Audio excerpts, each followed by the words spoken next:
मैं पहले ही आप सबको सभी साथियों को बता चुका हूं कि 8 जनवरी से लेके 25 फरवरी तक जो है हमारा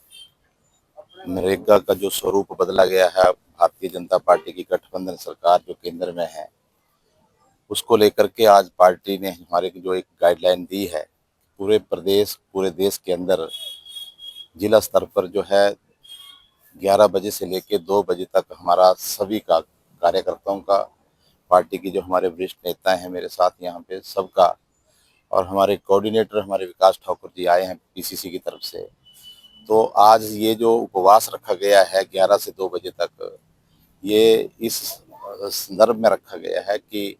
जो केंद्र सरकार ने मनरेगा का स्वरूप बदला है, हम इसका कड़ी निंदा करते हैं, विरोध करते हैं, और इसके खिलाफ जो है हम ग्रामीण स्तर तक जाएंगे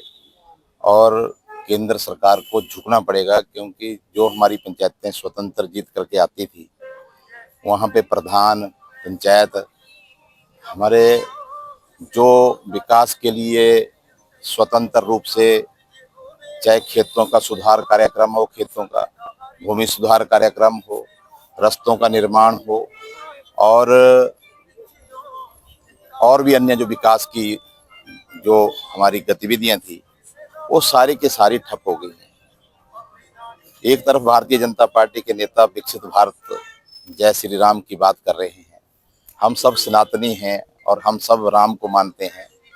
भगवान हमारा सबका है। लेकिन इस योजना को, मनरेगा को जिस तरह का इन्होंने तोड़ मरोड़ करके इसके स्वरूप को कम करने का प्रयास किया है, वो बहुत ही चिंताजनक है। इस योजना से जब हमारी यूपीए गवर्नमेंट थी, डॉक्टर मनमोहन सिंह जी प्रधानमंत्री थे और श्रीमती सोनिया गांधी जी यूपीए की चेयरपर्सन थी, तब इस योजना को लेकर के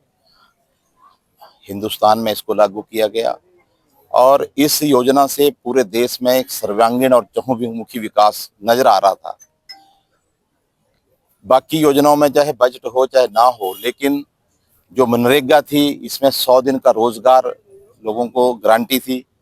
और लोगों को घर द्वार पे रोजगार के अवसर थे। आज केंद्र सरकार की गलत नीतियों के कारण जो है ये मनरेगा जो है बुरी तरह से प्रभावित हुई है, कि केंद्र में बैठी हुई सरकार और जो हमारे हमारे जो जनप्रतिनिधि सांसद हैं, मैं उनसे भी आग्रह करूंगा कि वो इस योजना को जैसे थी वैसे रखें। वो एक तरफ कह रहे हैं कि हमने 100 दिन से 125 दिन का रोजगार दे दिया, जब उसमें बजट नहीं आएगा, और बजट नहीं आने के कारण जो है लोगों को काम नहीं मिलेगा, तो 100 दिन क्या, मैं कहता हूँ 1 दिन भी काम नहीं मिलेगा। एक तरफ वो कह रहे हैं कि जी 40% जो हिस्सेदारी है वो मटेरियल खरीदने के लिए वो प्रदेश सरकार की होगी। प्रदेश सरकार आर्थिक तंगी से जूझ रही है, लेकिन मैं धन्यवाद करना चाहता हूं प्रदेश के यशस्वी मुख्यमंत्री और उप मुख्यमंत्री मुकेश अग्निहोत्री जी का,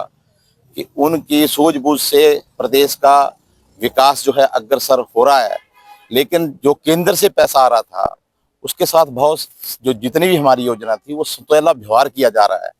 हम मांग करते हैं इस उपवास के माध्यम से सभी पार्टी के कार्यकर्ता और सभी नेता, कि वो इस योजना को जैसी थी वैसी रखें, और जो बजट की कटौती की है उसको ना करें।